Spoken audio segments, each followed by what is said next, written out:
আজি এই কথাটো অভিভাৱকসকলক তেখেতসকলৰ সন্তানসকলৰ কাৰণে এবাৰ কথাটো চিন্তা কৰিবৰ কাৰণে এটা অনুৰোধ কৰিছোঁ। এই অনুৰোধটো কিয় কৰিবলগীয়া হৈছে, কাৰণ বৰ্তমান সমাজত যিখন প্ৰতিচ্ছবি দেখিবলৈ পোৱা যায় সেই ছবিখন বৰ সুন্দৰ নহয়। এই প্ৰতিচ্ছবিখনত বহুত মনৰ অস্থিৰতা দেখিবলৈ পোৱা যায়। ক'বলৈ ভাল লগা নাই, তথাপিও ক'ব লগা হৈছে। অৱশ্যে সকলোৰে ক্ষেত্ৰত এই কথাটো প্ৰযোজ্য নহয়, ব্যতিক্ৰমো আছে। এতিয়া পোনপ্ৰথমতে এটা গুৰুত্বপূৰ্ণ কথা কওঁ। এই কথাটো হৈছে উঠি অহা ল'ৰা ছোৱালী বা সন্তানসকল বা ছাত্ৰসকলৰ কাৰণে জীৱনৰ লক্ষ্য থকাটো খুবেই প্ৰয়োজন। কাৰণ লক্ষ্যবিহীন নাও গুৰি বঠাহীন নাৱৰ নিচিনা, সেই কথাটো আগৰে পৰাই কৈ আহিছে। এতিয়া কথা হ'ল, যদি আমি আমাৰ সন্তানসকলক যিটো লক্ষ্যৰ কথা কওঁ, সেই লক্ষ্যটোৰ আঁৰৰ উদ্দেশ্যটো কি হ'ব পাৰে। প্ৰথম কথা হ'ল, লক্ষ্যই যদি নাথাকে তেতিয়াহ'লে মানুহৰ জীৱনৰ দিশটো বহু দিশে ৰাস্তা লয়, আৰু বহু দিশে ৰাস্তা ল'লে মানুহৰ জীৱনটো এটা নিৰ্দিষ্ট দিশত আগ নেবাঢ়ে। এই কথাটো ভগৱত গীতাতো কৈছে। সেইটো কাৰণে মানুহৰ জীৱনৰ এটা লক্ষ্য থকাটো খুবেই দৰকাৰ। এতিয়া সেই লক্ষ্যটোৰ আঁৰৰ উদ্দেশ্যটো কথা ক'বলৈ কৈছোঁ। বহু ক্ষেত্ৰত লক্ষ্য দিয়া হয় যে তুমি ডাঙৰ হ'লে কি হ'বা। আমাৰ সন্তানসকলক সোধা হয় বহু ক্ষেত্ৰত, তুমি ডাঙৰ হ'লে কি হ'বা। অৱশ্যে সকলোৰে ক্ষেত্ৰত প্ৰযোজ্য নহয়। আকৌ কৈছোঁ, ডাঙৰ হৈ কি হ'মগৈ, উদাহৰণস্বৰূপে ডাঙৰ হৈ এজন বা অভিযন্তাই হ'ল বা চিকিৎসকেই হ'ল বা ডক্টৰ বা ইঞ্জিনিয়াৰ বা মেনেজাৰ বা প্ৰশাসনিক বিষয়া, তেনেকুৱা এটা লক্ষ্য লৈ যদি লোৱা হয়, তেনেকুৱা এটা যদি জীৱনত লক্ষ্য লোৱা হয়, তেনেকুৱা লক্ষ্য থাকিব পাৰে, বেয়া নহয়। কিন্তু সেই লক্ষ্যটোৰ উদ্দেশ্যটো সঠিক হোৱাটো উচিত। কাৰণ উদাহৰণস্বৰূপে ধৰক, আজি মই ক'লোঁ মোৰ সন্তানক তুমি গৈ ডক্টৰ হ'লা বা ইঞ্জিনিয়াৰ হ'লা বা প্ৰশাসনিক বিষয়া হ'লা, ঠিক আছে, তালৈকে ঠিকেই আছে। কিন্তু সেই যে হ'লা, আজি ডক্টৰ হ'লা বা ইঞ্জিনিয়াৰ হ'লা বা প্ৰশাসনিক বিষয়া হ'লা, সেই কাৰ্যটো তাৰ উদ্দেশ্যটো কি হ'ব পাৰে।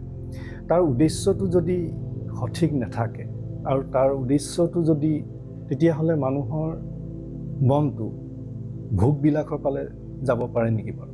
কথাটো এবাৰ চিন্তা কৰি চাবচোন। যদি উদ্দেশ্য নাথাকে, উদাহৰণস্বৰূপে আজি মই ইঞ্জিনিয়াৰ হৈ মই ধন অৰ্জন কৰিলোঁ, মানুহে মোক বাহ দিলে, সেইটো যদি উদ্দেশ্য হয়, মানুহৰ জীৱনটো কোন দিশে যাব পাৰে। তেতিয়া মই এজন অভিযন্তা হোৱাৰ পিছত মোৰ ধন অৰ্জন আৰু মানুহৰ বাহ লোৱাটোৱেই যদি মোৰ উদ্দেশ্য হৈ পৰে, তাৰপিছত মই কি কৰিম। মই ধন অৰ্জন কৰিলোঁ, তাৰপিছত মই কি কৰিম। মোৰ উদ্দেশ্য নাই, নোহোৱা হৈ থাকিলে। যদি তেনেকুৱা উদ্দেশ্যবিহীন হৈ পৰে, তেতিয়া মানুহে ইন্দ্ৰিয় সুখত আশ্ৰয় ল'ব পাৰে নেকি, যদি একো উদ্দেশ্য নাথাকে। ইন্দ্ৰিয় সুখ মানে ক্ষুদ্ৰ সুখ বা খোৱা বা শুনা, জুতি লোৱা বা চকুৰে দেখা। যদি সৎ উদ্দেশ্য নাথাকে, এটা আদৰ্শজনিত উদ্দেশ্য নাথাকে, তেতিয়া মানুহে ইন্দ্ৰিয় সুখৰ মানসিকতা গঢ় লৈ উঠিব পাৰে নেকি। এই কথাটো এবাৰ চিন্তা কৰি চাব। কাৰণ ইন্দ্ৰিয়জনিত সুখে মানুহক পূৰ্ণতা দিব নোৱাৰে, সন্তুষ্টি দিব নোৱাৰে। কাৰণ ইন্দ্ৰিয় সুখৰ সান্নিধ্যত অহা সুখ খন্তেকীয়া। আৰু সেইটো কাৰণেই আমাৰ ঘোষাটো গাইছে যে ক্ষুদ্ৰ সুখে বহু আশা কৰি, ভৱকূপে জীৱ আছে পৰি, কালসৰ্পে দংশী হৰাই লয় চেতনতা। যদি এটা আদৰ্শজনিত উদ্দেশ্য নাথাকে, তেতিয়াহ'লে ইন্দ্ৰিয় সুখৰ ফালে প্ৰৱণতা হৈ পৰিব পাৰে নেকি। আৰু যদি তেনেকুৱা প্ৰৱণতা গঢ় লৈ উঠিছে, উদাহৰণস্বৰূপে মই অভিযন্তা হোৱাৰ পিছত যদি তেনে ভোগ মোৰ জীৱনৰ উদ্দেশ্য হৈ পৰে, তেতিয়াহ'লে মই জীৱনৰ আজিৰ সময়টো মই সেনেকুৱা ভোগৰ প্ৰতি উদ্দেশ্যটো গঢ় লৈ উঠিব পাৰে নেকি।